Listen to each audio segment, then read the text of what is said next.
எட்டாம் மாசம் 24ஆம் தேதி ஞாயிற்றுக்கிழமை பால் சாப்பாடு ஒன்று செஞ்ச கொட்ராமுல்லையில பீஃப் பிரியாணி தான் செஞ்சது. இதே செட்டில் தான் நீங்க அடுத்த அவங்கள்ட்ட தான் நான் செஞ்சேன் கிடியூ சாப்பாடு ஒன்று செஞ்சேன். இப்போ இவங்கள்ட்ட வந்து சின்ன ரிவ்யூ ஒன்று எடுத்து பார்ப்போம்.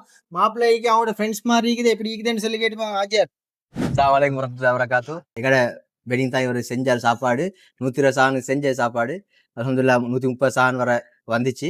சாப்பாடு கேட்ட வாயில எல்லாரும் நல்ல ரிவ்யூ தான் தந்தாங்க. மாஷாஅல்லாஹ் சாப்பாடு நல்லா இருந்துச்சு.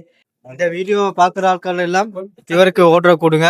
சாப்பாடு நல்லா இருந்துச்சு. இந்த ஒரு குறையும் இல்லை. கேட்ட ஆட்கள் எல்லாம் வந்து இந்த பெஸ்ட்ன்னு சொல்லிட்டு போனாங்க. நான் ரெக்கமெண்ட்